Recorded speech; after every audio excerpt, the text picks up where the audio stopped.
All right, guys, continuing chapter 4 here, and we'll take it from multi-product design making, and let's get a good understanding from this particular topic of the rest of the chapter. So, looking into what is multi-product decision making.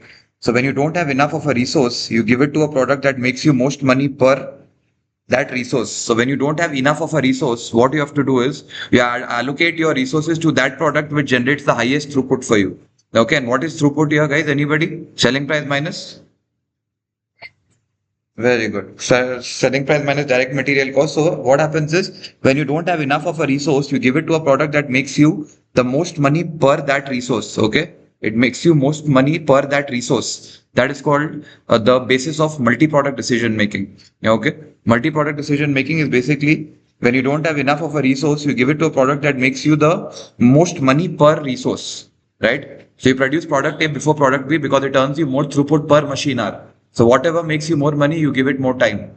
Okay. Whatever is making you more money, you're giving it more of the resources. Whatever gives you more money, you're making it more of, you're allocating more of your resources to that. That is your multi-product decision making. There are certain steps here. We look into that. The first step is identify the bottleneck.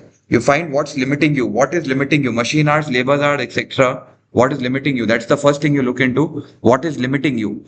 Okay. Like for example, your machine hours are limited to 5,000 hours. You look into what is limiting you. Okay. After you figure out what is limiting you, you calculate the throughput per unit. How much profit you make per one unit before fixed cost. So then you calculate your throughput per unit, right? You calculate your throughput per unit. How do we calculate throughput? You look into your sales price minus your direct material cost. So you'll get to know your throughput. If you do it for per unit, you'll automatically get it for per unit. If you do it for total, then you'll divide it by the number of units produced to get to per unit. Okay. So that is about this first thing. Moving on now. Ah, hello. Ah, ah.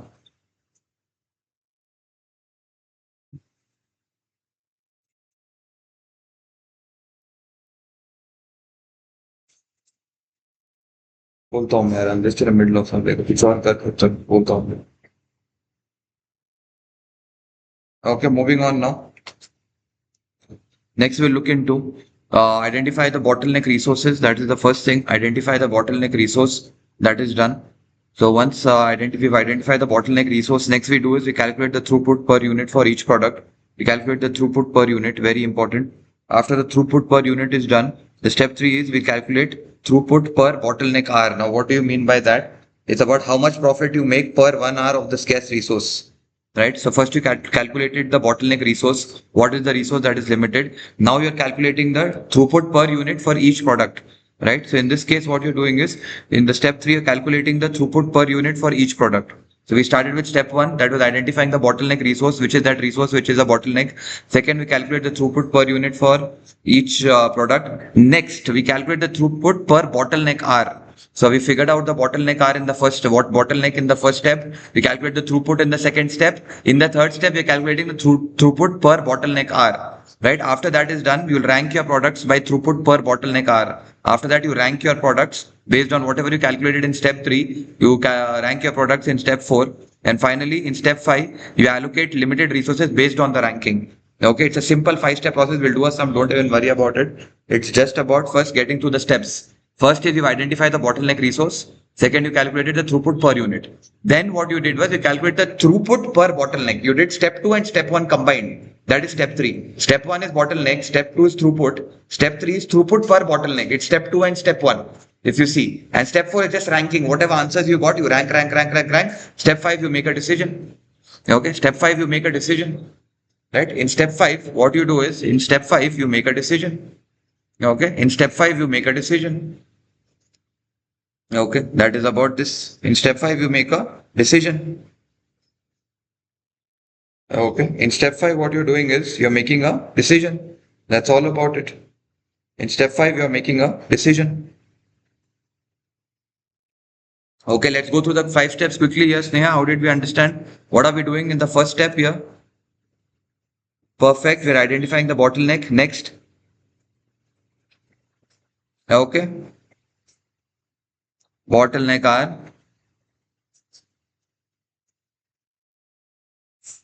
Okay. Okay. Perfect. Let's look into what is throughput per bottleneck R would be what you calculate in your step two, which was your throughput per unit for the product. And then you calculate the bottleneck resource in step one. So what you're doing is you're taking the step two and you're dividing it by step one. Let me do one sum and you'll get the clear understanding. All you're doing is you're taking step two by step one, right? Step three is nothing but step two by step one.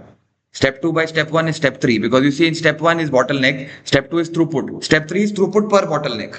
So you see, you're just dividing that. And in step 4, you're ranking all the answers that you get. In step 5, what you're doing is you're allocating the resource based on the ranking. Based on the ranking, you're allocating the resource. Okay, based on the ranking, you're allocating the resource. Okay, that is all about that. Based on the ranking, you're allocating the resource.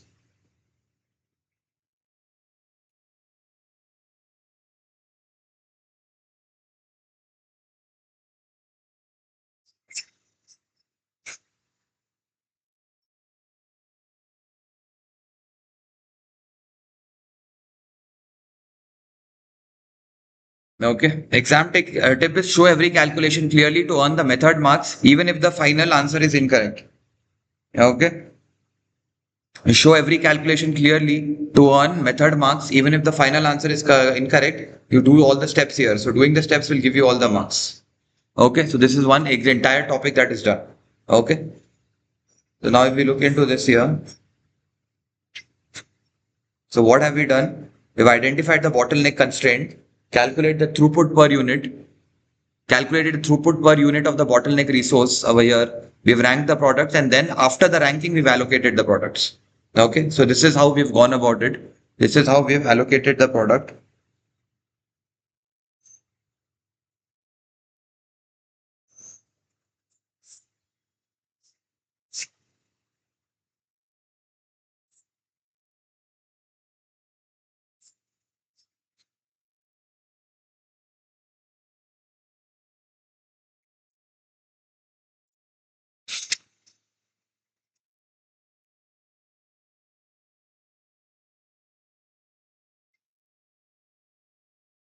Okay, so that is all about this, us understanding the step one, step two, step three, step four, step five, and the exam tip. Okay, so these are the 5 steps how we move into it. Next, we'll look into throughput accounting in the public sector. So, what about throughput accounting in the public sector? Let's make sense of throughput accounting in the public sector. When we look into throughput accounting in the public sector, hospitals and schools don't chase profit, they chase how many people we can help. Right? If you see public sector, which has government involved, what is public sector? Whenever there's government involved, that is called public sector. So, in case of public sector, here they're not trying to maximize profit. What they're really trying to do is they're trying to maximize the people that they can help. Right? So, public sector organization uses throughput accounting to maximize the number of services delivered. Right? The final service or output that the organization wants to maximize. That's what they're trying to do, right? If you look into the medical screening, it's a three-stage screening process where the slowest stage limits the number of patients served, right? They see where is the slowest stage, right? That's just an example here. So how is throughput? Why is throughput accounting used in public sector? Because in the public sector, organizations use this to maximize the number of service delivered. They don't have a profit motive. They don't have a profit motive. Their entire motive is to make sure that they're giving the maximum services that is available, right? The goal unit is the final service or output that the organization wants to maximize, right? Their goal unit is that the final service or the unit that the organization wants, they're trying to maximize that. Example is a medical screening. Here, it's a three-stage screening process where the slowest stage limits the number of patients served. The slowest stage limits the number of patients served. Okay. So this is just one example here. If we look here, I'll just expand on the example a little. So here what has happened is throughput accounting in the public sector. If you look into the case study over here, what is happening is a not-for-profit organization. You look into this here, there's a not-for-profit organization and they have 3 steps. They take an X-ray, they interpret the result and they recall the patients. So if you look into the 3 steps, one is X-ray, one is interpretation, one is patient recall. One is X-ray, one is interpretation, one is patient recall. There's a 3-step process here. And if you look into the time per patient here, 0.5, 0.2, 0.4, and the total hours available per week simultaneous is 8, 40, and 60. So now based on the above example, And the patients that can be processed weekly at any stages. Number one, if you look into take an X-ray, so you take the 80 hours divided by 0.5, you can do 160 patients. Interpret the result. 40 divided by 0.2, you can do 200 patients. Recall 60 divided by 0.4, it takes 150 patients. So the recall procedure is the bottleneck resource, right? Limiting the overall throughput to 150 students. So because of the recall procedure, we are limited to 150. We can't go more than that, right? So whichever has the lower, you see the ranking over here, 160, 200, 150, 150 is the lowest, and because 150 is the lowest, it is a bottleneck resource, right? Because this is the limiting the overall throughput to 150, right? Because it has the lowest, as you can see, 160 patient, 200 patient, 150 patients, right? So we did total hours by time per patient, total hours by time per patient, total hours by time per patient. Once we did that, we got number of patient, number of patient, number of patient. You can see here 160, 200, 150. The final number of patient is lowest is in case of 150, and hence the recall procedure is your overall limiting procedure. Yeah, did we understand how this is going about? Okay. So this is the simple example here that they use it to figure out what is their lowest. Okay. Rakshita, you have a charger, C type. You got yours? Yeah. Isn't it too powerful for a phone? You didn't get a mobile one? HP, it's okay with that. Huh? Okay. First you finish yours. Is it charged? How much is your laptop? Okay. Wait, do it till 50 and I'll take it. Thanks. Huh? You guys have by any chance? C type? No. Phone charger. C type, no? Okay. Moving on now, guys. Bottleneck in public sector, eliminate the bottleneck, reduce the bottleneck processing time, increase the capacity. Okay, last four things we'll look into this throughput part here, right? So what we have to do is, we have to first of all ensure bottleneck idle time. What we have to ensure is, we have to ensure the bottleneck idle time. Okay. What we have to do is, we have to ensure, first of all, eliminate the bottleneck idle time. Ensure there is no idle time in the recall process, as it directly impacts the overall performance. Reduce the bottleneck process time and increase the bottleneck capacity. Now, how exactly would we do that? If you look into this here, bottleneck in the public sector, the stage with the lowest processing capacity limits the total service delivery. Yeah, make sense of it. This one line from the example is that 150 was in the recall case, and recall is the bottleneck because it's reducing our overall capacity. Yeah, did we make sense of it? It was 150 patients, and because of the recall stage, we were having to reduce our overall delivery. Okay, next what we do, ensure the bottleneck resources never remains idle. What doesn't remain idle? The recall shouldn't remain idle. Already it is very low. And in that, if you leave it idle, again we'll have a problem. What? It will slow it further. We don't want to do that. Easy. Next, reduce the bottleneck process time. Decrease the time required for each bottleneck activity. Right? We'll try to reduce it as make it as efficient as possible. Make what as efficient as possible? Which activity? The bottleneck activity, right? Do not try to give it any more time than it's already taking. It's already slow. It's already taking so much of our time. It's already reducing our patient. Let's not give it any more time. Try to reduce it as much as possible. Okay. Increase the bottleneck capacity. In the long term, we also the way we get over it is we increase our capacity in the long term. Remember, we studied in the short term. We can again just try to not leave it idle at all. But in the long term, we increase the capacity. From the starting, we've been studying this. Add more resources to the bottleneck activity. Okay.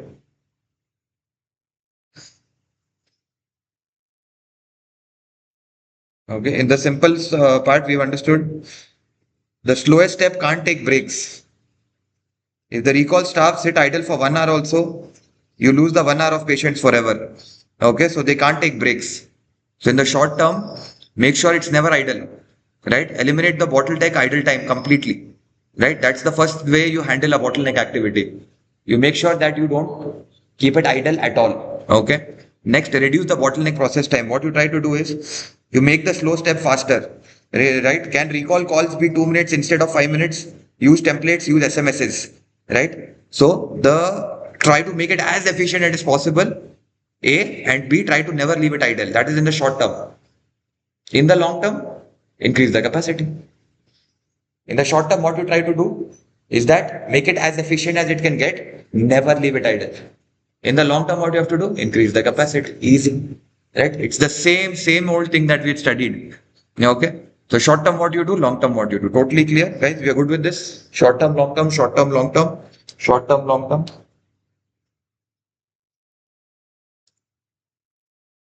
Okay. So what do we do in the short term quickly, Sneha?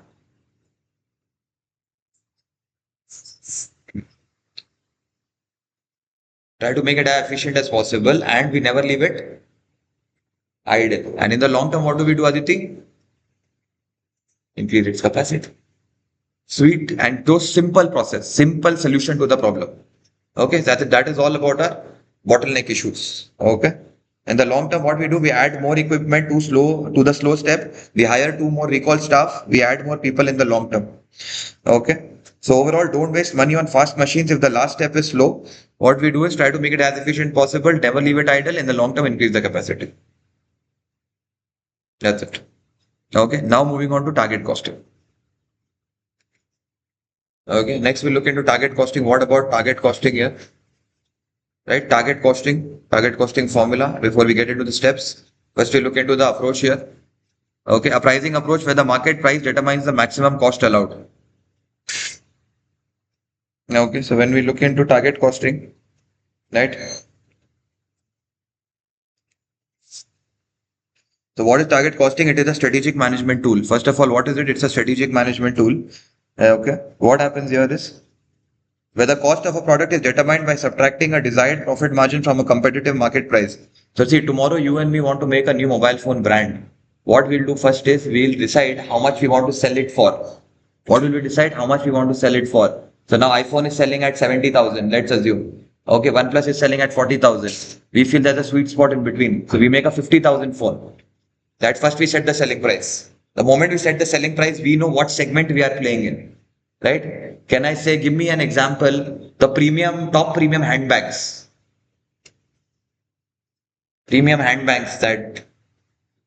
okay, that's the premium handbags. Now tell me of very basic company handbags, very basic. It's pretty much unbranded only. Yeah, it's the unbranded sector, right? Now you figured that you don't want Louis Vuitton, you don't want unbranded, you want to go right in between, right? So you make a good, nice brand in between. So what you do is you select a price point. Louis Vuitton sells for 1 lakh. This no brand sells it for 500 rupees, right? Now you make something at 7,000 rupees price point, right? Which is a little premium for the not so affluent audience. It's their version of Louis Vuitton. Think we want 7,000, 6,000 to 10,000 bags. That is your range you want to play in. So first you figured the price. Then you figured how much you want to keep per bag. If you're selling it for 6K, you want 50% should be your profit. Now you know how much you want to sell it for. Then you know how much profit you want to keep. You know how much you want to sell it for. Then you know how much profit you want to keep. Now you automatically know within how much you have to make it for. Yeah. First you want to know how much you want to sell it for. You know that. You want to know how much profit you want to keep. Automatically know how much you want to sell it for. Target costing. That all is target costing. Okay. So it's a pricing approach where the market price determines the maximum cost that is allowed. Because your margin is fixed. You don't want to play with your margin. You're like, this much money I have to make per sale. Okay. So it's a pricing approach where the market price determines the maximum cost allowed. Okay. It's a pricing approach where the market price determines the maximum cost allowed. So that is target costing. Okay. It's a pricing approach where the market price determines the maximum cost allowed. So target cost is nothing but target price minus target profit. I told you want to sell it for 7K. I told you want to have a 50% profit. That is 3.5K. So within how much you have to make the bag for? If you want to sell it for 7K, you want to keep 3.5K, 3.5. You have to make it for 3.5. You want to sell it for 3.5. That's okay. Get the logic. You want to sell it for 7. You want to keep 3.5. So how much you have to make it for 3.5? Because you don't want to sell it for more than 7. You don't want to sell it for more than 7. 7 is your range. And you want to keep 3.5. So you automatically know you have to make the bag within 3.5. So now your entire manufacturing process will be set up with that perspective that you have to make the bag within 3 to 3,500 rupees. Yeah, that's called target costing. You figured the selling price, you figured your margin, automatically you got the cost. I want to make a 7,000 bag. I want to keep 3,500 for myself. So automatically I have to make the bag in 3,500. Simple. Okay, that's it. So what you do is there are steps here, 4-step process. First one, step by step. First you set the target price. What was our target price for our bags? 7,000. Second, determine the profit you want. How much we wanted? Perfect. 50% or 3.5. So automatically we got the target cost. Okay, we got that. Then what you do, compare the estimated production cost with the calculated target cost. Okay, and the difference is known as a gap. It indicates how much cost reduction is necessary, right? So once then you try to see how much can you make it for at the least, right? The estimated production cost. Then you think, okay, if I do this, if I do this, if I do this, if I do this, if I do this, how much is it estimatedly? What will be the production cost?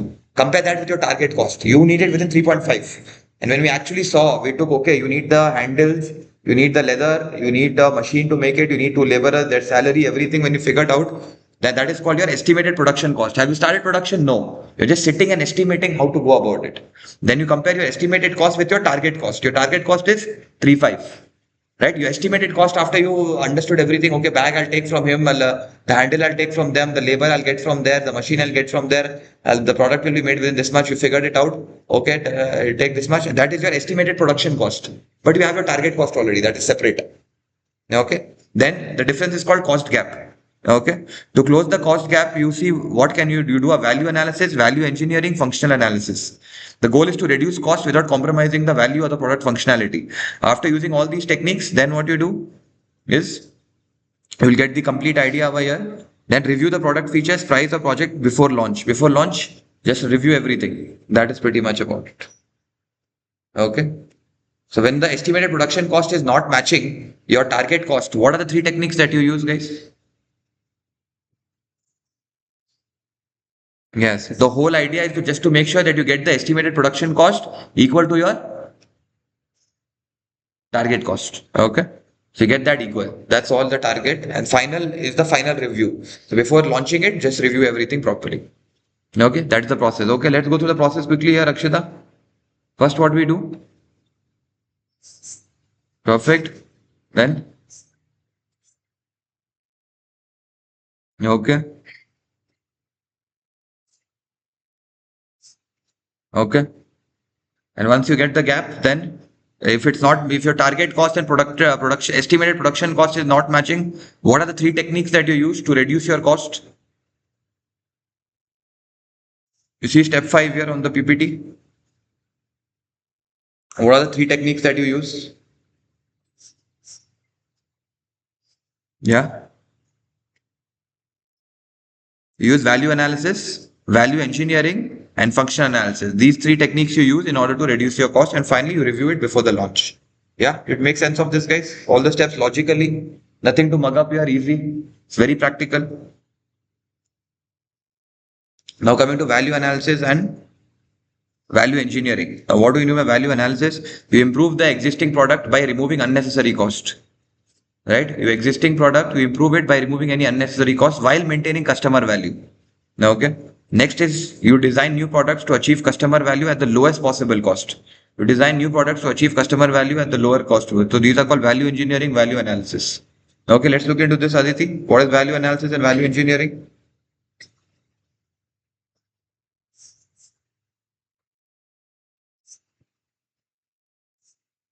Hmm.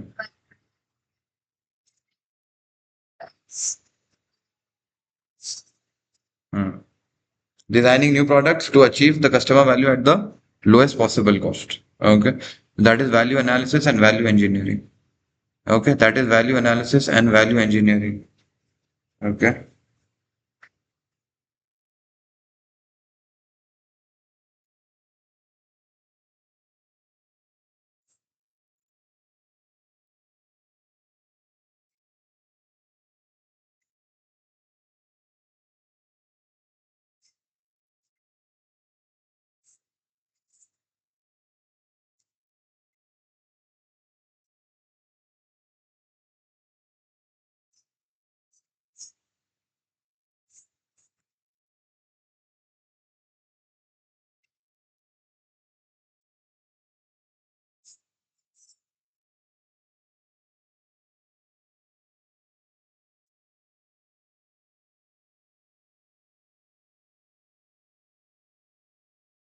okay. Moving on now. Difference between value analysis and value. Looking into value analysis.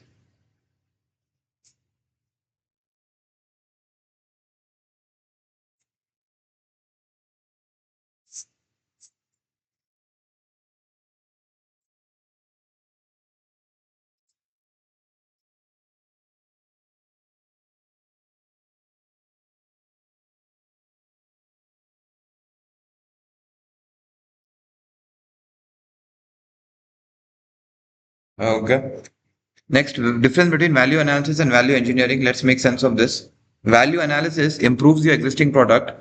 Value engineering designs the new products cost effectively. Okay. Let's differentiate here, Sneha, between the two.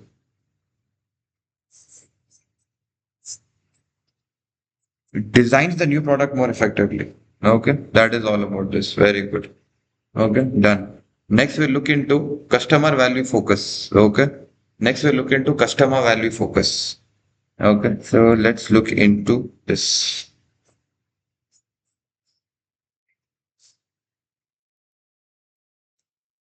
Now we look into customer value focus. What about customer value focus?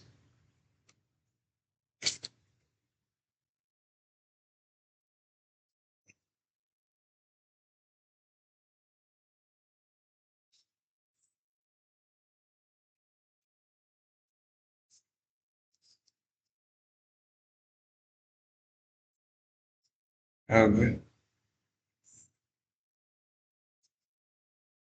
Customer value focus. So here you remove the cost that customers do not value. In this case, what you do, customer value focus, you remove the cost that the customer do not value. Okay. What you do is in cost. Okay. Value analysis done. Value engineering done. Okay. Customer value focus. Your focus is just to remove all the costs that the customer do not value. Key question in value analysis is, right? Key question in value analysis. Ask whether the feature adds value to your customers or not. Okay. Ask whether a feature adds value to your customer or not. If not, then you can consider not having it. Next, we have economies of scale. In economies of scale, what we do? Average cost decreases as production volume increases. Average cost decreases as production volume increases. Okay. Average cost decreases as production volume increases. What is economies of scale? Average cost decreases as production volume increases. Okay. Economies of scale. Average cost decreases as production volume increases. What is economies of scale? When you produce in large quantities, your per unit cost comes down. Whenever you produce in large quantities, your per unit cost comes down. That is called as economies of scale. Okay. Next, we have experience curve. Cost fall as workers gain experience and efficiency. Right. So these are also certain ways in which costs come down. Okay. So these are some ways of reducing cost. Let's look into that here. Okay, one is economies of scale. What is economies of scale? When you produce in large quantities, per unit cost comes down. What is experience curve? As your costs fall, as your workers gain experience. Okay, what is product design innovation? It's basically you redesign the product to reduce the production cost. No frill product offering is that you only offer essential features to reduce cost. You offer only essential features. Yeah, you only ensure you offer only essential features to reduce cost. You offer only essential features to reduce cost. That is no frills product. So one is economies of scale. Average cost decreases as production volume increases. Experience curve. Your cost falls as workers gain experience and efficiency. Product design innovation. You redesign the products to reduce the production cost. No frills product. You offer only essential features to reduce cost. You offer only essential features to reduce cost. You offer only essential features to reduce cost. Okay, what you do is you offer only essential features to reduce cost. Okay, you offer only essential features to reduce cost. Okay, so one is economies of scale, one is economies of scale, one is your experience curve, product design innovation, no frills product. Okay, no frills product. Okay, so these are the four ways how you can focus on value analysis and you can optimize your existing products, right? Average cost decreases as your production volume increases. Cost falls as workers gain experience and efficiency, experience curve. Your production design innovation, redesign the products to reduce production cost. No frills product, offer only essential features to reduce cost. Offer only essential features. Okay, done. Next, we'll look into slowly types of value. Okay, let's look into types of value. We have four types of value here. Okay, first one is cost value, the total cost of producing a product, right? This refers to the total expenditure incurred by the firm in producing the product. Okay, exchange value, the price the customers are willing to pay. Use value, the practical benefit or function of a product. Esteem value, the status associated with the product. Okay, so these are the value you can try to increase, right? Or this is the value that you try to focus on and you try to increase or decrease it based on its type. Okay, so cost value again, it's basically the total cost of producing a product. Exchange value is basically the amount the consumers are willing to pay. Use value is the entire function.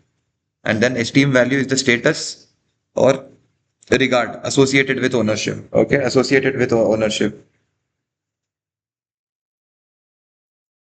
Okay, associated with ownership. Okay,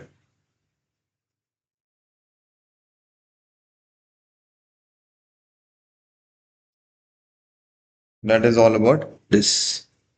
Okay, four types of value. So how do we understand this context of whatever we're studying? The types of value. Value in the context of product and services can be dissected into four distinct types. Okay, cost value, exchange value, use value, esteem value. Cost value is the total expenditure incurred by the firm. Exchange value is the amount consumers are willing to pay. Use value is the related entirely to function. Esteem value, this relates to the status. Okay, this relates to the status or regard associated with ownership. Okay, this relates to the status or regard associated with ownership. If you by owning it, the prestige or status associated with owning a product. Okay, the prestige or status associated with owning a product. Okay, the prestige or status associated with owning a product. Okay, the prestige or status associated with owning a product. That's all about it. Okay, the prestige or status associated with owning a product. Okay, good with this. Cost value, exchange value, use value, esteem value. Okay. These are the four types of value. Esteem is, the pride. Use is again the function. Exchange is how much customers are willing to pay. Cost is how much it's costing you. These are the four value. And the final analysis that you do in order to reduce the price of your product is called functional analysis. Here you study the functions, customers value and achieve them at lower cost. Here you understand what are the functions that the what are the functions that the customers value and try to achieve them at the lowest cost. Right? You study the functions that the customers value and achieve them at lowest cost. Study the function that the customers value and try to achieve them at lowest cost. That is functional analysis. What job is this doing for the customer? Right? You look into what customers truly value. You look for explore alternatives, and then you assess its performance. Right? Then you look for alternatives, and then you assess its performance. See what customers truly value. Try to get that or its alternative at the least cost, and try to assess its performance. Okay, try to assess its performance. Okay, that's it. Functional analysis. Okay, we looked into the types of value. We clear with the types of value, guys. Then we looked into functional analysis. Study the function that the customers value and try to achieve them at the lowest cost. Okay, what do? We identify the functions here. We explore the alternatives, find cheaper ways to perform the same function, and we apply the best alternative and evaluate its performance and determine what customers actually want. We determine what customers actually want. We find cheaper ways to perform the same function, and we apply the best alternative and evaluate its performance. We apply the best alternative and try to evaluate its performance. Okay, we apply the best alternative and try to evaluate its performance. Okay, apply the best alternative and try to evaluate its performance. Okay, that is all about this. Okay, so this was functional analysis. Let's go through this, Rakshita. What happens in functional analysis? What are the three steps in functional analysis? First of all, what do you mean by functional analysis here?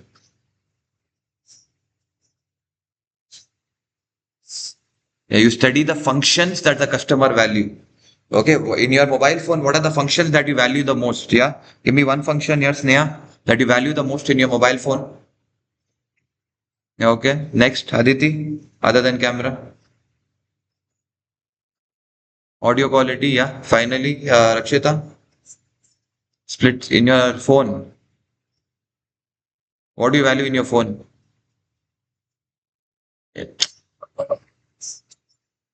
That is cute. Like, but as a functionality in your phone, what is that one functionality? She told camera, she told audio quality. What is that one feature in your mobile phone that you would see should be good for you to buy that mobile phone? Camera, storage, okay. Promo means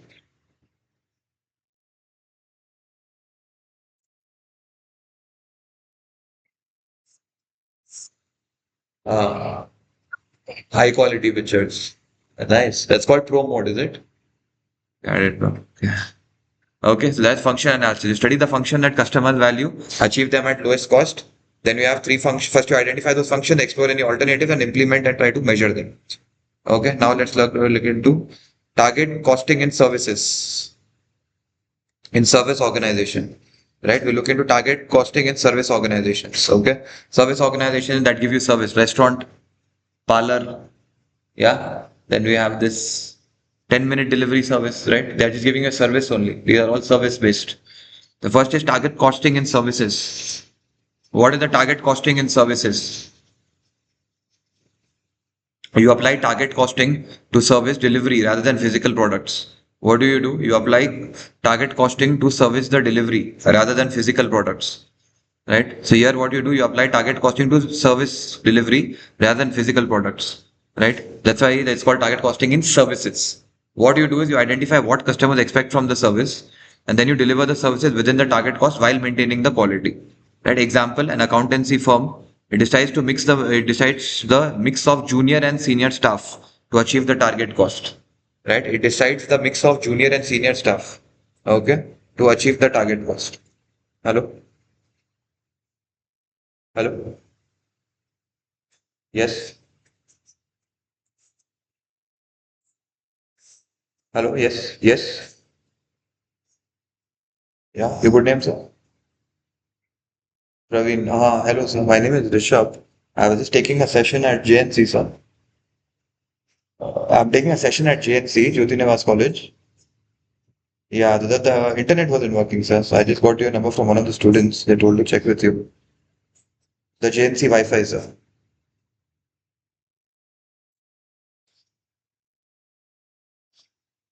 Okay, I'll check in there. Great. Thank you, sir. Thank you so much. All right. That's about this target costing in services, right? So you use target costing in case of services, not products. You understand what the market needs, try to get it within the cost. And the example is an accountancy firm. The example is an accountancy firm. Here you try to mix the junior and senior staff to achieve within the target cost, to achieve the activity within the target cost. Okay, that's it. Um, the next is an example here. We have an example. Hospitals receive a fixed payment for the treatment and must manage all the costs within that amount.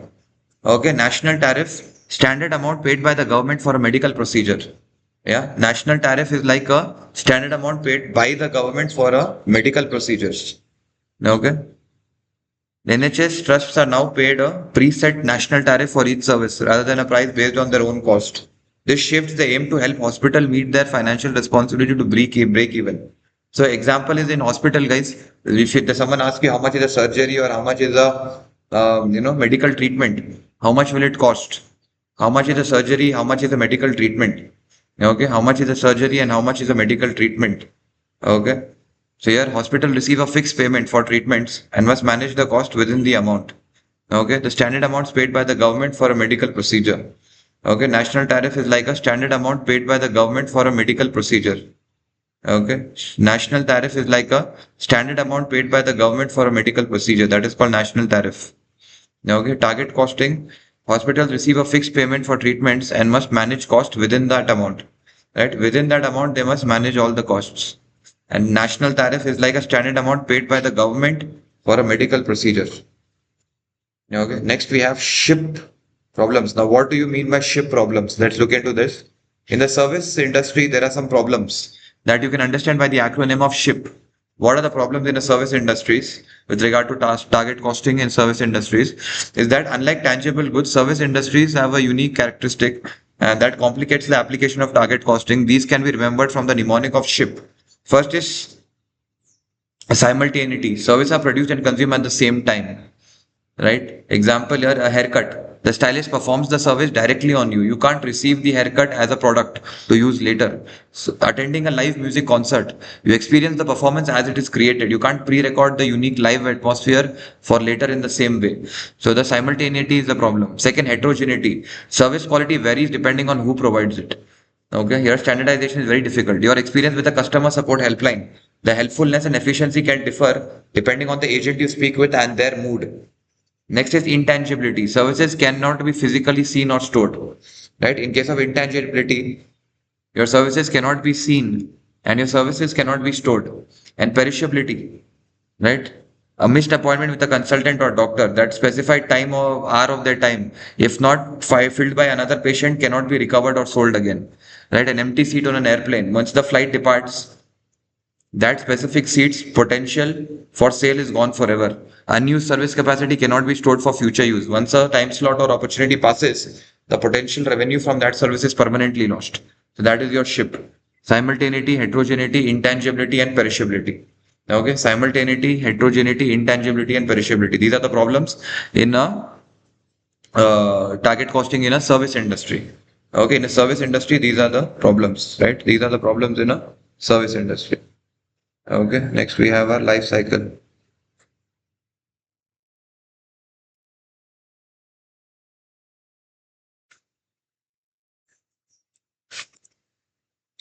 Okay, this is done. Let's start with life cycle costing now. What about life cycle costing? Let's get a good understanding about life cycle costing. Yes. Looking into life cycle costing here now. What do you mean by life cycle costing?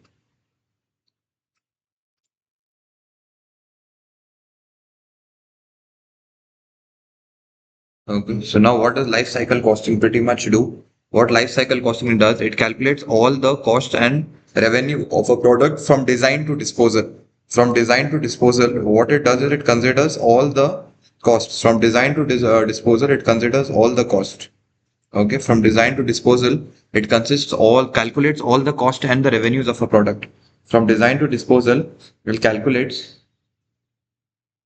all the cost and revenues of a product. From design to disposal, it calculates all the cost and revenues of a product. Okay, calculates all the cost and revenues of a product from design to disposal.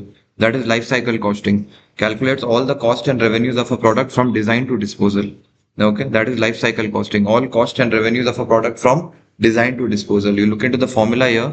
Life cycle cost is the total product life cycle cost divided by the total units produced. Total cost divided by total units produced. Okay. So this is a base about life cycle costing to start off. And it calculates all the product costs and revenues of a product from design to disposal. And life cycle cost formula is life cycle cost is equal to total product life cycle cost divided by the total units produced. Okay, comparing it with traditional costing. Traditional costing looks at yearly costs, while life cycle cost considers the product's entire life, not just 1 year costs, entire life. Okay, so let's look into life cycle costing and how is it different from traditional year quickly, Sneha? The first three, how have you understood this?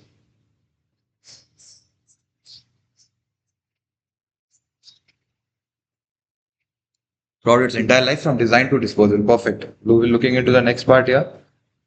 Then what is the 90% rule here? And around the 90% of a product's total costs are decided during the design stage only. Okay, they're saying that around 90% of the total costs are decided at the design stage. At the design stage, around 90% of the total costs are already decided.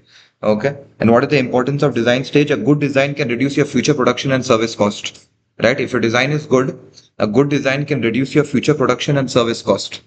Okay, a good design can reduce your future production and service cost. If you have a good design, what can a good design do? A good design can a good design can reduce your future production and service cost. A good design can reduce your future production and service cost. Well, that's what a good design can do. It can reduce your future manufacturing and your servicing cost. Okay, now look into the stages here. We have multiple stages here. The product life cycle stages. Let's look into the stages here.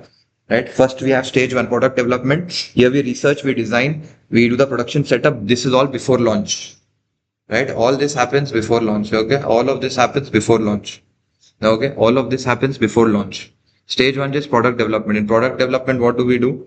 Right? In product development, research, design, and production setup all happens before launch. Okay, investing in research, design, and product setup, right? All happens before launching the product. Okay, invest in research, design, and production setup all happen before launching the product. All of this happens before launching the product. That is the first stage. Stage two is launch. Here we do high advertising cost, but usually low sales. In stage two, there is high advertising cost, but there is generally low sales. Stage three, sales increases quickly and the cost per unit falls. In stage three, that is the growth stage, the sales increase rapidly and the cost per unit falls due to economies of scale. Stage four is your maturity. Here, sales will stabilize, but competition increases, reducing your profitability.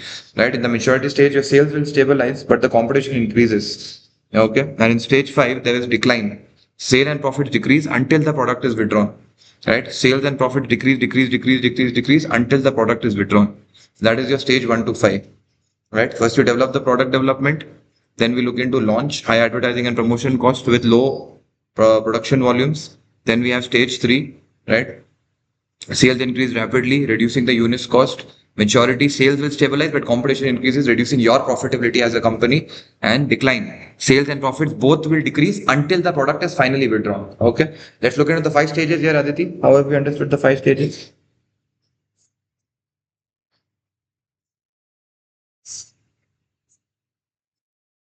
Hmm.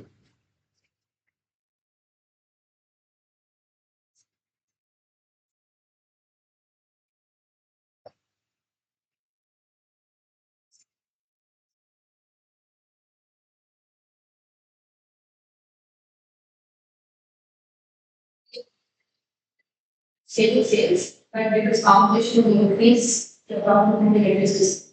The sales price is decline, when both the sales and obviously get to Chinese. Yeah, your sales and profit will decrease until the product is withdrawn. Okay, perfect.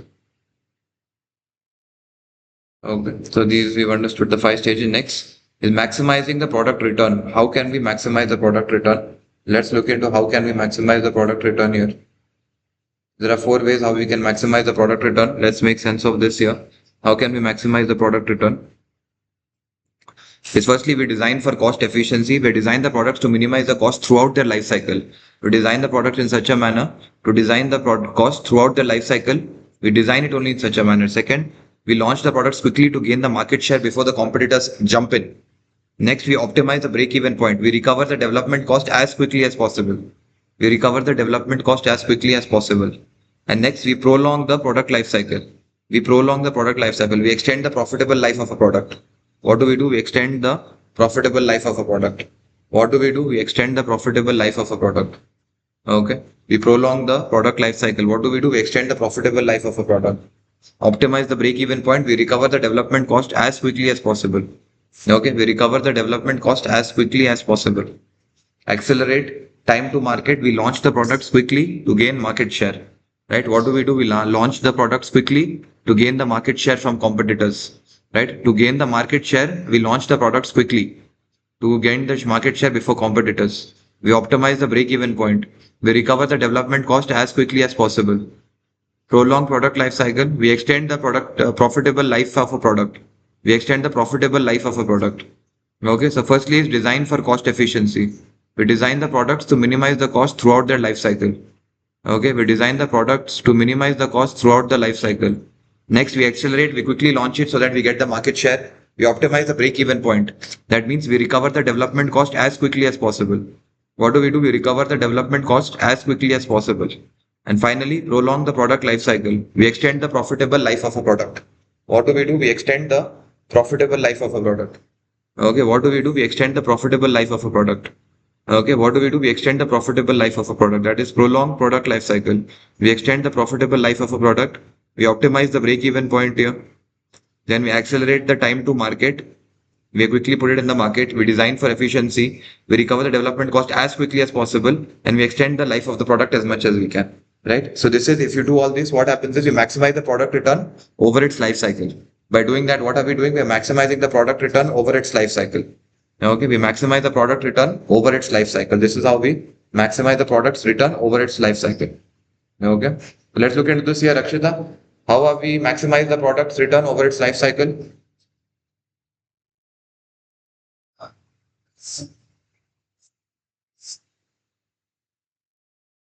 No, the one I've highlighted. Can you see it here? The one that's highlighted on the Excel. What are the 4 ways we can increase the product's return over its life cycle?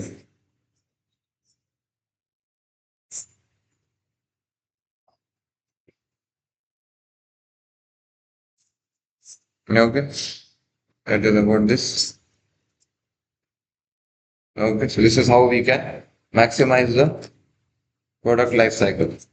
The return from a product over its life cycle. This is how we can go about it. Okay. Next, we look into the next topic here. What is the next topic? Customer life cycle costing. What do you mean by customer life cycle costing? Okay.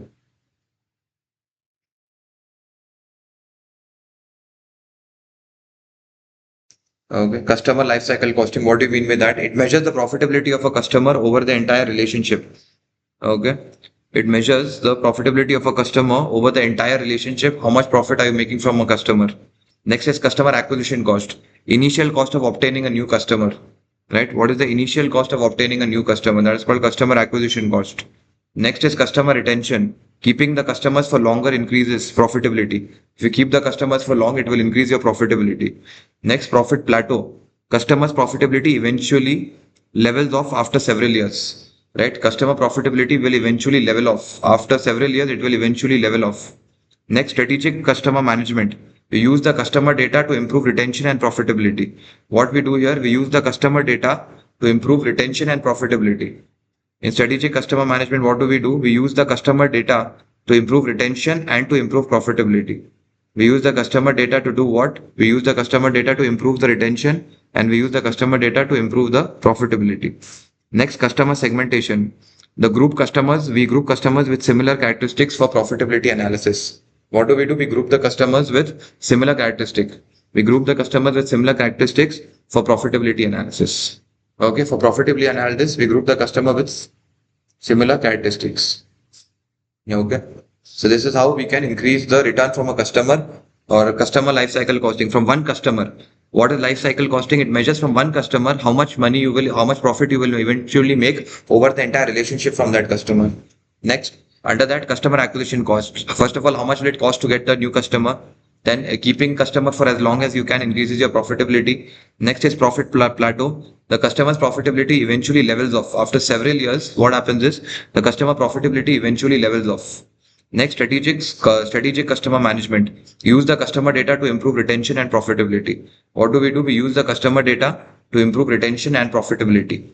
Right? And next, customer segmentation. Group customers with similar characteristics for profitability analysis. So profitability analysis, what do? We group the customers. For analyzing the profitability, we group customer with similar characteristics. Strategic customer management, we use the customer data to improve retention and profitability. We use the customer data to improve retention and profitability. Profit plateau, customers' profitability eventually levels off after several years. Customer profitability eventually levels off after several years. Customer retention, we keep the customers for longer increases profitability. We keep them for longer, it increases profitability. Initial cost of obtaining a new customer is customer acquisition cost, and customer lifecycle cost is over the entire relationship, how much profit I will make from a customer. Okay, so let's look into all the topics here, Sneha. From customer lifecycle costing, how do we understand that? Yes. Okay.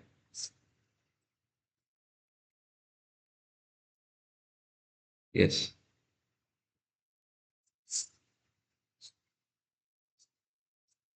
Mm-hmm.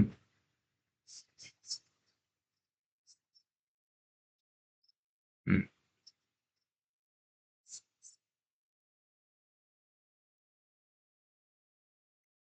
For profitability analysis. Perfect. That is about the segmentation as well. Moving on now.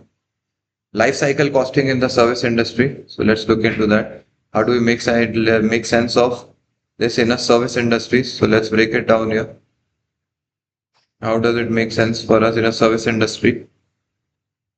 It records all the cost over the life of an asset. Okay, sorry, in life cycle costing services. So it calculates the total cost of delivering a service or an operating an asset, right? You see here, what does it does? It calculates the total cost of delivering a service. And the total cost of delivering a service or operating an asset. Okay. It records all the cost over the life of an asset. So what happens here is there's a detailed cost breakdown, as you can see. Divide the total life cycle cost into detailed components. And what are the benefits of the dynamic LCC model? Right? What are the benefits of the dynamic LCC model? If you look into the benefits here, firstly, accurate pricing. LCC helps determine the correct selling price. What does LCC do? It helps to determine the correct selling price. Next, it gives you real-time insight. Updating the LCC model provides the current cost information. Informed decisions. Managers understand how decisions affect the total life cycle cost. Resource forecasting. Predicting the future labor, material, and spare part requirements. And budget planning. It helps to prepare long-term cash flow and budgets. It helps us to prepare long-term cash flow and the budget plans. Okay, so there are multiple things here. We start with life cycle costing in services. It calculates the total cost of delivering a service or operating an asset. First of all, it calculates the total cost of delivering a service or operating an asset. Second, it records all the cost over the life of an asset. It breaks down the total life cycle cost into detailed components. It and the benefits of this is that LCC helps determining the correct selling price. It gives you real-time insight. It understands how decisions affect the total life cycle cost. It helps in resource forecasting and it helps in budget planning. Right? It helps in budget planning. So these are the benefits. Right? It helps to prepare long-term cash flow and budget plans. What helps the dynamic LCC model? It helps in resource forecasting, how much for resource you will need in the future. It helps you to make more informed decisions, give you insight real time. It helps us in helping us in pricing the product accurately. It helps us to break down the cost and it records all the cost over the life of an asset. So these are the benefits of the LCC model. And what is the LCC? It record all the cost over the life of an asset. Right? If you record all the cost over the life of an asset, these are the benefits that you stand to achieve. These are the benefits that you're standing to achieve. Now, what are the benefits? Eventually coming to life cycle costing again, what are the benefits of this? Right? First of all, comprehensive cost view. You get a complete idea of all the costs. It includes production and non-production cost. Next, strategic long-term thinking. It focuses on maximizing profit over the entire life of a product. It gives you a long-term perspective. It ensures profitability from development until withdrawal. Throughout the project's life, how can you make profit? And next, it helps in informed decision making. Your decisions are going to be way more informed. If you're using the life cycle costing, your information is going to be way more informed. Okay. And again, it shows how design decisions affect the future cost. Right. It gives you a design impact clarity that if you are able to design better, right, it shows how your design decisions will affect the future costs. In the future, your design decisions will really affect the future cost. Okay. Your design decisions will again affect the future cost. These are the benefits here. Okay. It gives you a design impact clarity is to, it shows you how the decisions that you make regarding design, how will they affect your future cost. Okay, so these are all the benefits, guys, of using the life cycle costing. Right, it includes production and non-production cost. It focuses on maximizing the profit. It evaluates profitability from development until withdrawal. It helps in improved decision making. It leads to better pricing and investment decisions. And it shows how design decisions affect your future cost. It shows how your design decisions affect the future cost. It helps leads to better pricing and investment decisions. And it evaluates profitability from development until withdrawal and focuses on maximizing the profit over the product's entire life, and includes production and non-production costs. What does it include? It includes production and non-production cost. It includes production and non-production cost. Okay, it includes production, non-production costs, focus on maximizing the profit over the product's life, evaluates profitability from development till withdrawal, better pricing and investment decisions using complete cost information, and shows how design decisions affect future costs. So these are all the benefits of life cycle costing. Okay, now we look into the environmental management accounting. What about that? What does it stand for? Management accounting that measures environmental cost and impact. Right? What really is the purpose of EMA is that it helps managers balance your financial objectives with your environmental responsibilities. Right? And now, why is environmental management matters now? Why does it matter? Right? First of all, it's a legal compliance. In a lot of countries, there's a legal laws that you cannot affect the environment in a negative way. Customers prefer environmentally responsible companies. Good environmental practice improves the reputation of your company. And risk management, it reduces the risk of environmental accidents and penalties. It reduces the risk of environmental accidents and penalties. Okay, so that is all about this. One is legal compliance. You meet the environmental laws and regulations. Customer expectation. Customers prefer environmentally responsible companies. The public image. Good environmental practices help in improving your company's image, and there'll be better risk management. It reduces the risk of environmental accidents, and then you'll not have to pay penalties also. Else you'll have to start paying penalties. Right? Now, what are the financial benefits? If you have this kind of focus, what are the financial benefits? Firstly, you will use your resources better. So you'll have lower operating costs. You'll tend to use your resources better because you don't want to generate too much waste and affect the environment negatively. And then you will meet current needs without harming the future generations. Right? You will meet the current needs without harming the future generations. You will meet the current needs without harming the future generations. Now, core activities. What are the core activities? Right? So let's look into the core activities here. First one is Cost identification, it helps you to identify all the environmental related costs. Resource monitoring, you will monitor the use of resources like water, electricity, fuel. How are you using these resources to reduce your waste? Next, it helps in investment appraisal. That means what? You include environmental impact when evaluating investment decisions. Right? You do what? You evaluate, you include the environmental impact when evaluating investment decisions. And finally, it helps in risk assessment. It assesses the environmental risk that could cause financial or legal problems. You can have financial problems, you can have legal problems, right? You can have financial problems, you can have legal problems. It assesses the environmental risk that could cause financial or legal problems, right? Next, investment appraisal, it includes environmental impacts when evaluating investment decisions.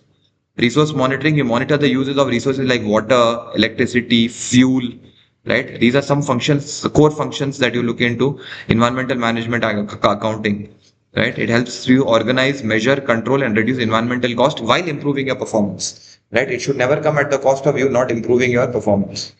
Okay. So if we look into measurement, how does it really help in performance measurement? Right? So if we look into environmental KPIs, so it includes environmental measures as part of business performance evaluation. How did your business performance perform in a year? In that one part will be related to EMA, like how did you affect the environment compared to last year and this year? Right? There's going to be certain KPIs, indicators used to measure the environmental performance, and you compare the environmental performance with industry's best practice. Right? You see what's happening in the industry, and you look into the best practice of it. Next, you look into environmental concern and performance. Good environmental management improves both your financial and operational performance. If you have a good environmental management, it will your financial and your operational performance both will improve. Okay. Now let's look into some key performance impacts. What are some key performance impacts that you have? Okay. What are some key performance impacts? Right. If you do all these things, what are the impacts, benefits that you'll have? Key performance impacts of EMA. If you do EMA, what are the key performance impacts? Firstly, you'll have immediate savings. Immediately, you'll have savings. Next, your cost of capital will come down. Environmental tax will be reduced. Reputation risk will reduce. Your product life cycle change. Hidden waste cost will be gone, and you'll get more opportunities from the market. Right? Environmental regulation create opportunities for new products. Right? You can make new products, right? So immediately you'll have some savings. Let's look at the benefit here, Aditi. What are the benefits if you do environmental management? What are some 7 benefits here? Yes, yes, You won't have a lot of because of the funds. Yeah. Yes. You reduce the environmental taxes because it won't be polluting and causing environmental damage. You reduce the stocks losing your reputation because people appreciate if you're protecting the environment. The product life cycle changes because, because there's a lot of demand for different alternatives. And you might get rid of any hidden waste costs that you might have overseen all. And it creates opportunities in the market because there's a lot of item. Mhm. Yeah. So you get more opportunities whenever you get into a market where you're an environmental friendly producer. If you remember back in the day, we had these Himalaya products which were natural, and still Mama Earth found its way among all its product, right? Even there were so much neem product, this product, lychee product, this that. Still, when you went environmental friendly and you genuinely looked into making a product in a very high fresh quality, you see Mama Earth really made its own market. Okay. Now we look into 6 ways to achieve business and environmental benefits. Okay. What are some ways how you are able to get environmental benefits out of this? Let's look into that. 6 ways to achieve business and environmental benefits. So you're getting benefits environmentally also. Okay. So let's look into that. What are the strategies that they are suggesting over here and a breakdown of them? Firstly, they're telling strategies, capital decisions, right? Consider environmental factors before considering a new project. If I'm planning to do a new project, I should consider the environmental factors also. Okay. Whenever I'm considering to do a new project, I have to consider the environmental factors as well. Right? You make any capital investment decisions, evaluate all the environmental cost also. Okay. So before you decide, consider like before we buy a cloth. right? Or we buy a cloth right now, go to a mall and we buy a cloth. Do we have the constraint anywhere in our mind? Do we think that the environmental point of view of this cloth? Maybe, maybe not. To be honest, not. But similarly, companies, they also, before they invest in another project, they don't look into all this. It was not the norm back in the day, but now you should start considering. Right now, you should start considering. Back in the day, no one spoke about vegan products. Now people have started to become aware. So if you're telling me change is not happening, then I think I would disagree. Right? It takes time, but eventually people are agreeing the fact they start, getting that term. Is it a vegan product? Are we harming animals by using this product? And if you have a better alternative, then they're like, no reason I can't give 2 rupees extra and buy the alternative. Okay. So that is there. Second, cost management. You reduce environmental cost by improving your resource efficiency. Right? You try to reduce your environmental cost by improving resource efficiency. Environmental costs are often buried in overheads and need proper allocation. So you can also you can do better cost management. It will actually come down. In ABC, activity-based costing for environment, you can ABC identifies which products or departments create environmental cost, and you can try to make them efficient by through alternatives. Next is strategy, waste minimization. Reduce the waste generation to lower the cost and environmental impact. What you can do is you can reduce the waste generation. You can reduce waste generation to lower cost and environmental impact. Okay, what you can do is you can reduce your waste generation to lower the cost and environmental impact. To lower the cost and environmental impact, you can minimize your waste. Okay, you can reduce waste generation to lower the cost and environmental impact. And what is the waste hierarchy? Prioritize preventing waste, then reuse, recycle, recover energy, and then finally dispose. So next is waste minimization. You reduce the waste generation to lower the costs and environmental impact. You prioritize preventing waste, then reuse, recycle, recover the energy, and finally dispose. Okay, so here they are just telling us that various strategies how you can achieve business success and environmental success together. It should not be mutually exclusive. Next, consider your environmental cost throughout the entire product's life. Right, just like how you do for any other cost, look at for the throughout the entire life of it. Okay. So these are the 4 strategies that we looked into. Finally, what we look into is the strategy wherein we are ensuring that there is environmental performance measurement and there is a strategic involvement of management accountants. So here we ensured that there is a strategic measuring the environmental performance, very important. We are measuring the environmental performance here. So we look into our carbon emission KPI, water usage KPI, water recycling KPI, waste recycling KPI, energy efficiency KPI, environmental performance pressure. Companies must report on the environmental performance and the environmental KPIs.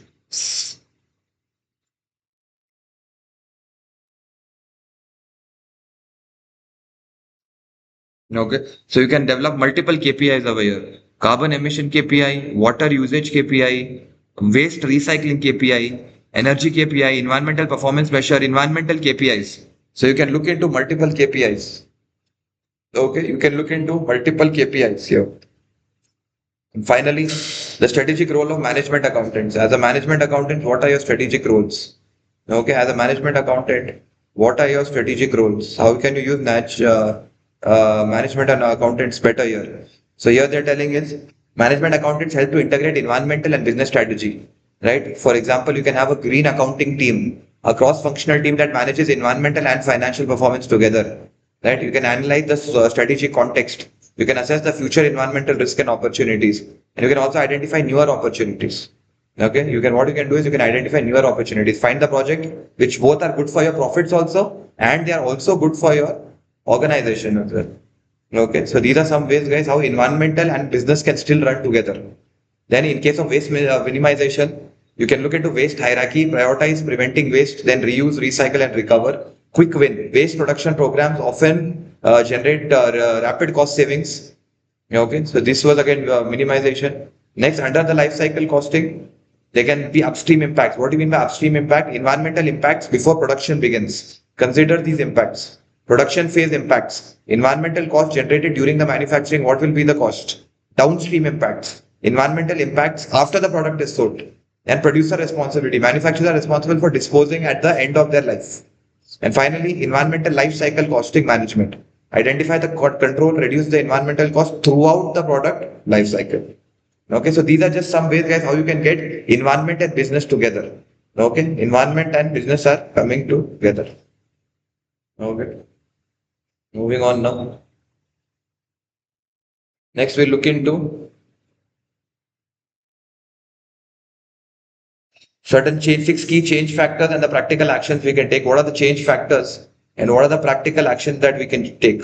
So when we look into the change factors, firstly, government policies, monitor the government decisions affecting environmental cost.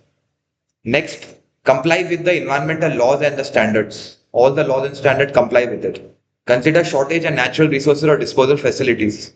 Right? Whenever you have supply conditions, such as look into supply conditions, consider the shortage of natural resources. Market condition, respond to changing customer demand.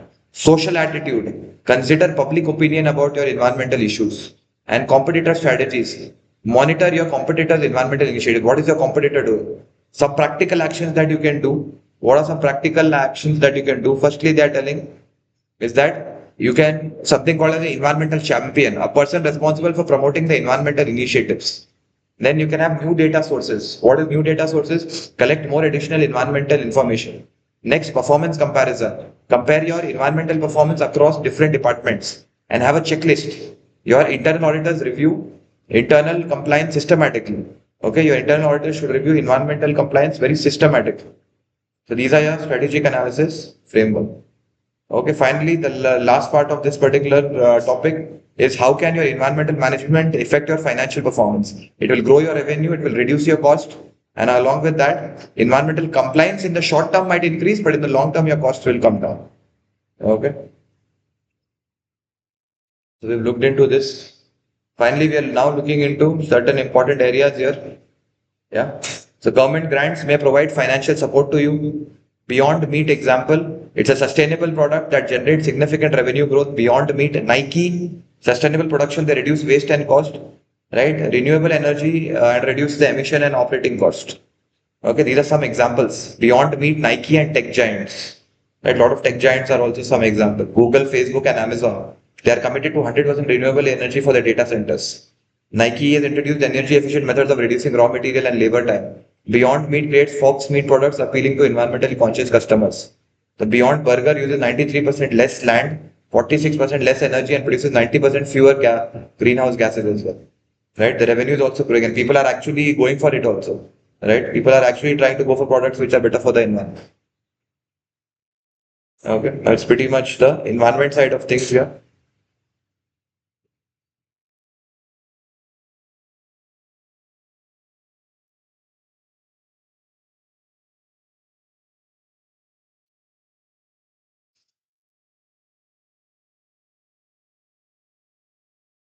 Okay, then we move to sustainability. Take it. Yeah, take 4 minutes.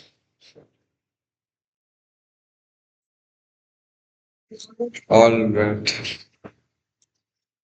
Looking into the next part here, which is our environmental cost classification and understanding a little bit more about the environment specifically here. So we've looked into the strategies here. Now, how is it helping in business? Now looking into the environmental cost classification. Okay, let's look into the last part of environmental that is really and looking into environmental cost classification. What it really means is that environmental costs are grouped to improve management and decision making. Okay, so now what does environmental cost classification really mean? Is that these costs are grouped to improve management and decision making. You group all the costs that are related to the environment, you just group it into one. It helps you to classify and make better decisions. Around this, there is the H&M framework, which is the Hansen and the Mendoza framework. It classifies environmental costs into four categories. Okay, it classifies environmental cost into four categories. Okay, what does the Hansen and Mendoza framework do? It classifies the environmental cost into four categories. Okay, under that we look into the first one here, environmental prevention cost. It is the cost incurred to prevent pollution before it occurs. It is the cost that is incurred to prevent pollution before it's occurring, before it even occurs. So that is called an environmental prevention cost. That the cost incurred in preventing. Example, the activities that reduce environmental damage. This is the first cost, prevention cost. Next, we have environmental detection cost.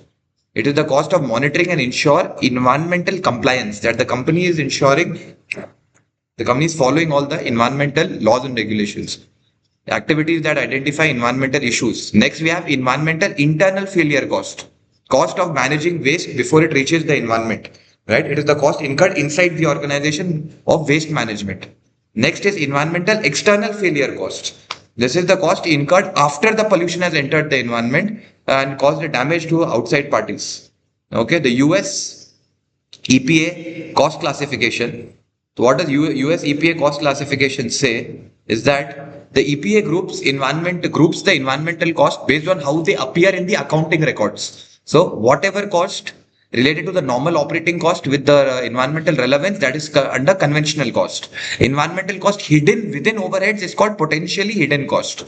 Possible future liabilities are called contingent cost. Cost to maintain the environmental reputation is called image and relationship cost. Okay, so these are the four costs, just like the way they will be accounted, they have classified on that parameter. Okay, so all the cost categories, if you really look into it upfront, conventional costs are normal operating cost with environmental relevance. Hidden costs are cost hidden within the overheads. Contingent costs are possible future environmental liabilities. And image and relationship costs are cost to maintain environmental reputation. What are the costs to maintain environmental reputation? So that is our EPA costs. Next, we look into the UN Division for Sustainable Development, United Nations Sustainable Development Framework. Okay, now what does this really mean? It consists of two components pretty much. So let's look into this here. So when we look into the UN Sustainable Development Framework, environmental costs include prevention cost and cost caused by inefficiency. So these are the two major costs. One is you're trying to prevent, the other is as a result of inefficiency. Environmental protection cost incurred to protect the environment, inefficiency cost.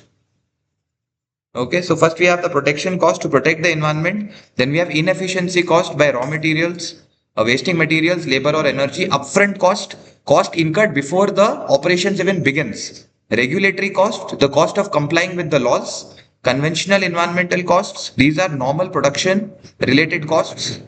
Okay, next we have back end cost. Back end costs is basically cost incurred when the operations end, and voluntary cost, community relation, audit reports, recycling, habitat, all that cost. Okay, so these are our costs related to the United Nations. Okay, up until from here till our voluntary cost. Yeah, sure. Which one? All the costs, yeah, sure. So when we look into all the costs here, so there's a list of the costs that are included here. The cost include here is around the environmental cost. They're telling there are two types of two types that make up the total environmental cost. The two types are prevention cost and the cost caused by inefficiency. So in the protection cost, that's the prevention cost, we look into cost incurred to protect the environment. So you see the prevention measures, cost incurred to protect the environment, that comes under the prevention cost. Next, we look into the comprehensive environment cost categories. Now we are looking into over here after the protection cost are the inefficiency cost. Under the inefficiency cost, we have various costs. So they are saying this is the cost caused by wasting material, labor or energy. This is called inefficiency cost. One is you're trying to protect, the other is because of any inefficiencies. Right? The comprehensive environmental cost, if you look into the various other environmental costs combined that a company incurs, is firstly the upfront cost for before the operations begin, site studies, permissions, R&D, engineering, procurement, installation, all these costs, upfront costs. Then we have regulatory costs. This is cost of complying with laws and regulations, notification, reporting, monitoring, studies, remediation, record keeping, training, inspections. That is your regulatory cost. Then we have conventional environmental costs. Conventional environmental costs are the normal production related environmental costs. All the production related environmental costs. And then we have back end costs. What is back end cost? Cost incurred when operations end. The cost that incurred when the operations end, that is called back end cost. The cost incurred when operations end, that is called back end cost. Cost incurred when operations end, that is back end cost. Next, voluntary cost. Cost incurred voluntarily to improve the operational performance. Cost incurred voluntarily to improve the operational performance, that is voluntary cost. Cost incurred voluntarily to improve the environmental performance. Okay, so these are all the costs. Upfront cost is before the operations begin. Regulatory is what the laws and regulation. Conventional costs are the normal production related cost. Back-end cost is when the operations end. And finally, voluntary cost is to improve the environmental performance. If any cost like recycling, audits, environmental projects that you may undertake. So these are all the costs with the examples. Like the examples given in the bottom of the write-up will really give you a lot more clarity. We start with upfront. We'll just look into two cost of each. Upfront cost, we have site studies and preparation. Regulatory cost, we have notification, reporting, monitoring, remediation, record keeping, training, and inspection. Conventional cost, we have the capital equipment, material, labor, supply, utility, structure, salvage value. Back-end costs, we have decommissioning, disposal, site surveys. And finally, in voluntary cost, we have community relation, audit reports, recycling, habitat protection, environmental projects. So these are all the costs that are incurred comprehensively when we have environmental as our point of reference. Okay. Moving on to this now, we have some operational compliance cost. So, right, we have some operational compliance costs. Let's look into that here. So, when we talk about the operational compliance costs, so these fall under the operational costs. What are these? So, first we'll see pollution control equipment. So, you'll buy some equipment that will control pollution. Spill response system, systems to control spills. Storm water management, right? Managing rainwater to prevent pollution. Then waste management programs, right? Systems for collecting, treating, and disposing waste. Then you have environmental taxes that you pay to the government, protective equipment, the safety equipment, medical surveillance program, health monitoring of employees who are exposed to environmental risk, environmental insurance, the money that you pay towards the insurance, and financial assurance instruments, funds set aside for future environmental obligation, not current but future. Next, we have strategic and voluntary. Okay, and strategic and voluntary, we have. Let's look into strategic and voluntary. We have some costs over here in strategic and voluntary. What are those? That's a either from a company strategic point of view or like a voluntary cost. What are there? Firstly, community outreach programs. You reach out to the community and try to spread the word, spread the awareness. Next, supplier qualification audits. Checking the supplier before taking goods from them. Environmental reporting, publishing reports. So it takes money. Feasibility studies. Studies assessing the environmental viability of projects. Are the projects good enough for the environment?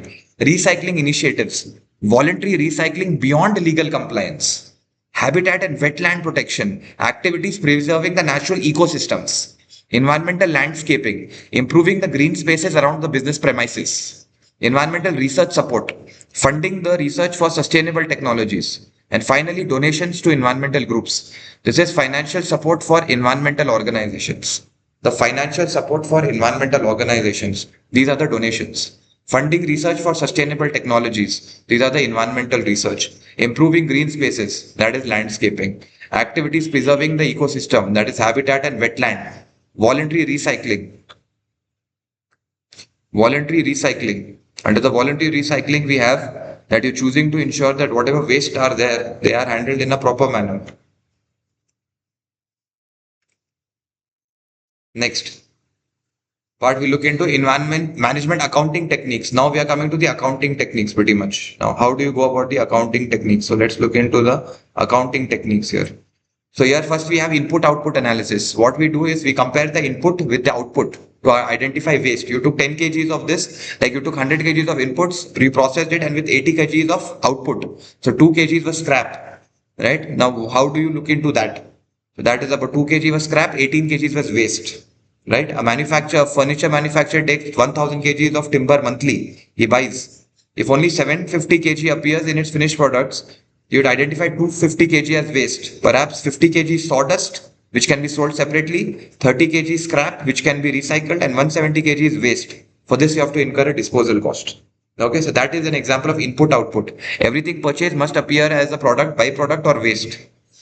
Benefits of this analysis, it identifies the hidden material losses and the waste. Flow cost accounting, it tracks the material flows together with the related cost. Material flow is like materials that become part of the final product. System flow, it's like resources consumed during production. Delivery and disposal flow, cost of delivering products and disposing of waste. And goal of flow cost accounting. What is the goal? What is your goal of flow cost accounting? Reducing the material used to lower cost and environmental impact. In goal of flow cost accounting, what do? You reduce the material use to lower the costs and environmental impact. Delivery and disposal flow, the cost of delivering the products and disposing of the waste. System flow, your resources consumed during your production. Material flow, the materials that become part of the final product. Flow cost accounting, you track the material flow together with the related cost. Okay, so this is all about input output. You take how much input you took, how much output it got converted to, what were the waste in between, and you use something called as flow cost accounting. They look into material flow, system flow, and disposal flow.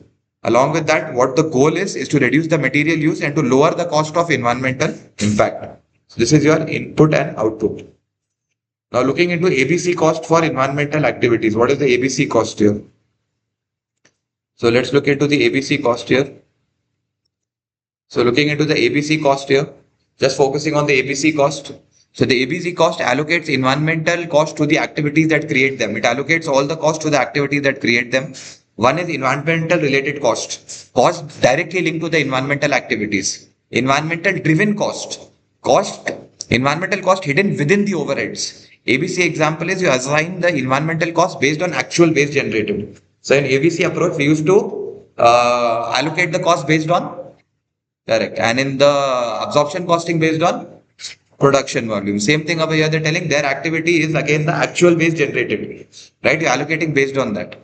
Okay. Now, if you look into the life cycle costing here, let's look into that here before we get into the advantages and disadvantages.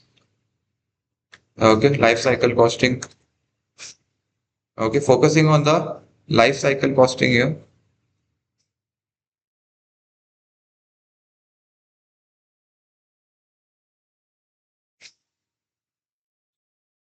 Okay. What are the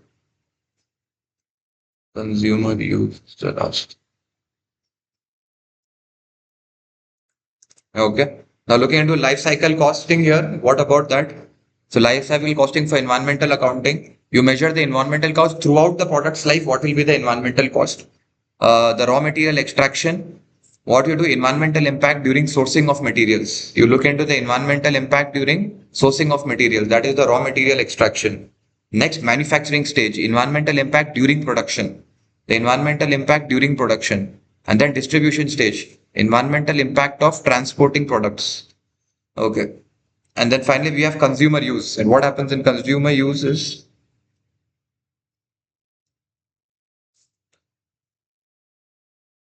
rapid.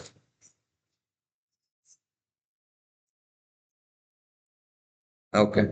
So these are our life cycle environmental cost. Our focus is here is basically throughout the product's life, whatever the environmental costs are, we consider that raw material extraction, environmental impact during sourcing of materials, environmental impact during production, environmental impact of transporting the products, environmental impact while consumers use the product. Like you transport, what is the impact? When you consume, what is the impact? When you manufacture, what is the impact?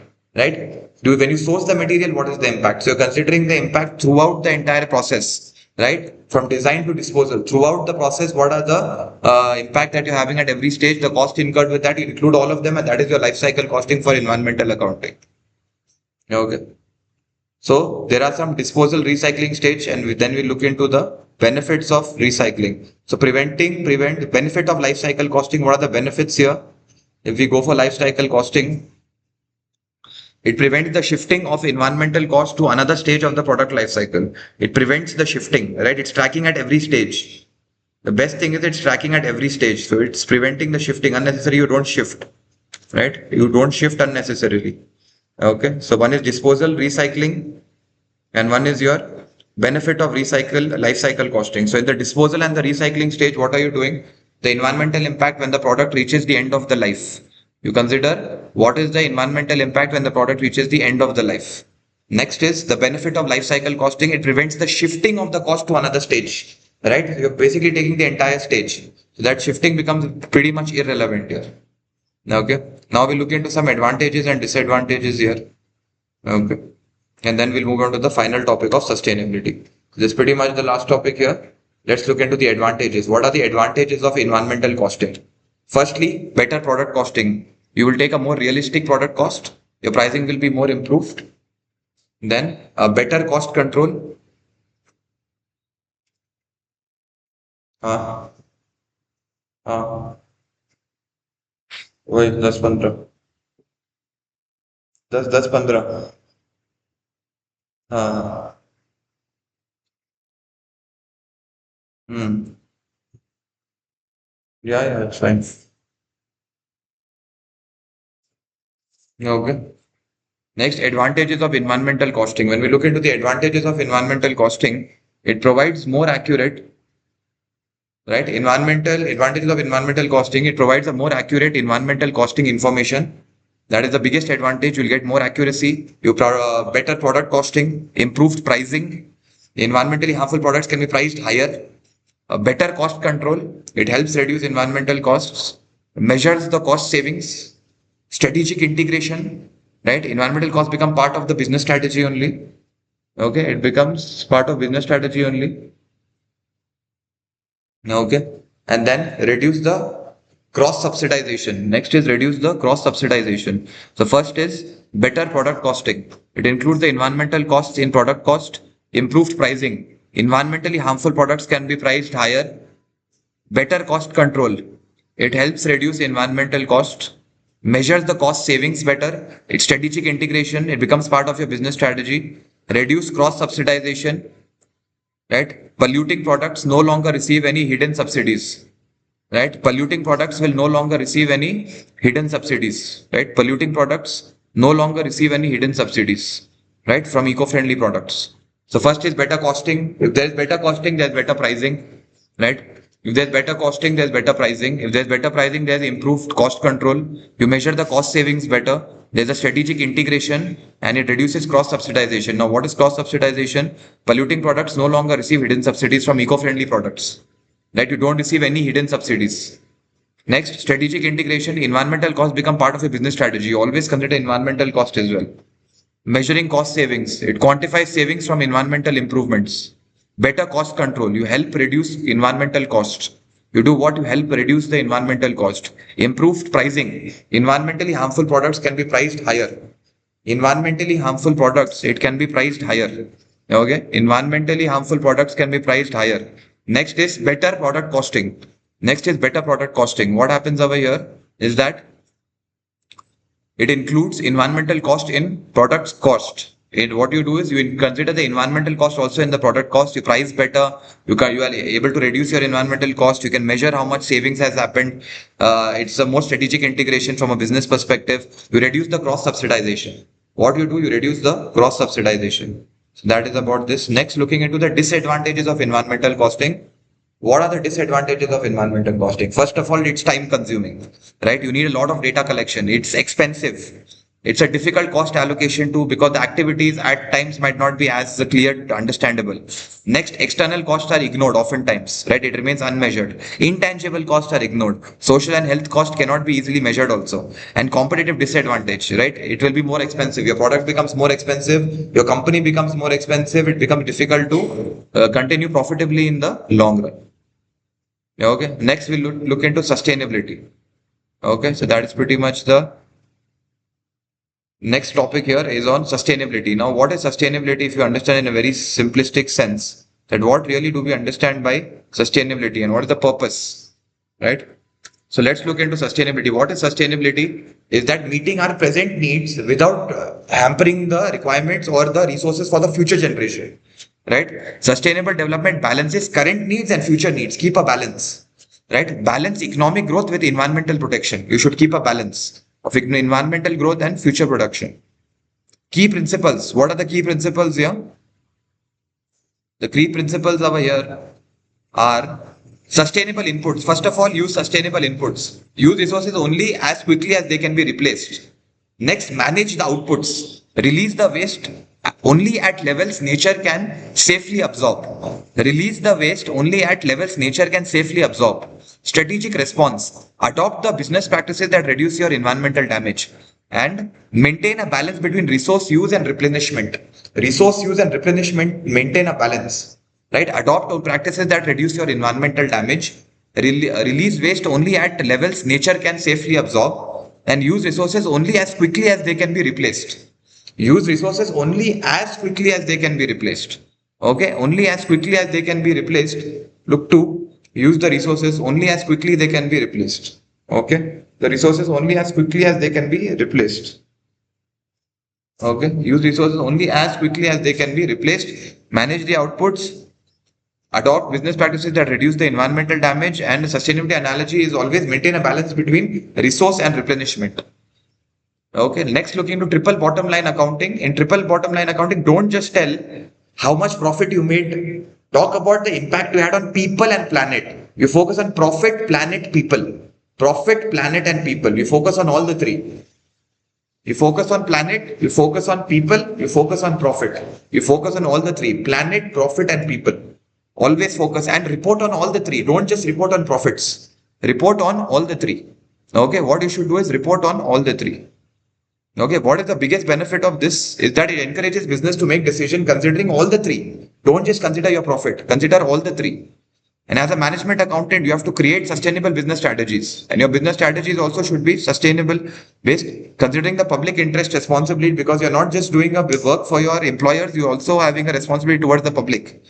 And focus on sustainability, creating value in the long run, not just short term and just focusing totally on the short term. Avoid short termism, right? Avoid short termism. Now coming to ethics based culture. Okay, let's look into the ethics based culture. So what you should do is build an organization culture based on ethical behavior and sustainability. The shared belief, values, and behaviors within a company, right, should be around ethical and should be around our culture of ethics. As a professional, what is your role? Is to promote ethical behavior. As a professional, what is your role? Is to prevent ethical behavior. Now, championing sustainability. What about championing sustainability here? Let's look into this here. How do you champion sustainability? So first of all, finance professional, as a finance professional, guys, you have to actively promote sustainability in your entire organization, right? Take an initiative instead of waiting for someone to, before for the problem to come, right? Before for the problem to come, you take the initiative before itself and balance the goals with unbiased analysis. Balance sustainability goals with unbiased analysis. Okay. So first of all, you take a proactive approach. Don't wait for the problem to come and then you do something about it. Balance the goals with a unbiased financial analysis. Coming to sustainability products and services, right? Sustainable products and services. Let's look into that. Right. Design the products that minimize damage to the environment. Use renewable and responsible source materials. Consider the impact from production to disposal throughout the entire life cycle. Consider the environmental impact and make products accessible to a diverse customer group. Make the products accessible to a diverse customer group. To a diverse group, you have to make the products accessible. Okay. Next, we look into customer and supply chain sustainability. Okay. Customer and supply chain. So first of all, when we look into this, help customers make environmental responsibly choices. You should also help the customers, right? You should also help the customer. There's customer engagement, right? How do you do that? First is customer recycling program. Encourage the customers to recycle products after use. Supply chain sustainability. Select those suppliers which are based on environmental and ethical practices. Focus on those suppliers. Okay. Next, again, you have to create a workplace environment in such a way that the employees are again rooting for more welfare, and they are also making sure that there are your workplace is a safe, energy efficient, and environmentally friendly workplace. Okay, you select those suppliers which are positive towards the environment. Take those suppliers which are supplying fairly and local suppliers. Workplace, your workplace should again be such an environment where people feel the culture is there. Your employment welfare, ensure fair treatment, safe working conditions, and job security for your employees. Okay. Other business functions and processes here, right? So your local community, you should support your local community, right? And along with that, sustainability across business function, across all the business function, make sure there is sustainability not just in one business function, all the business functions, and measure environmental and social impact regularly and see how you can improve that. Okay. All right. Let's look into risk management. What about risk management here? Identify sustainability related risks that may affect your business. What are the risks that can affect your business on a regular basis? When we talk about sustainability risks, environmental and ethical risks that can damage your business performance, look into those risks. Reputational risk, if you have poor environmental practice, that will damage your customer trust. Long-term sustainability risks, so small environmental issues can become major over time. Next, performance management. Measure the business success using financial and sustainability indicators. Expanded performance metric. Include people, planet, and profit in your performance measurement. Okay. Along with that, create value for shareholder, society, and the environment simultaneously. And the role of triple bottom line in decision making is that it influences your business decision in such a way that you're focusing on planet, people, and profits, not just profit. Create a holistic value creation. Expanded performance metric, include people, planet, and profit in your performance measurement, and measure the business success using financial and sustainability indicators. Three key risks, guys, is number one, sustainability risk, a reputational risk, and long-term sustainability risk. Right? Ensure that ethical and environmental risk can damage the business performance. You know that is the risk of sustainability. Bad sustainability practice can damage your reputation as a business. Customers will lose their trust. And a long-term sustainability risk is around small environmental issues. Small over time can become very big issues. Right? So this pretty much sums up our chapter.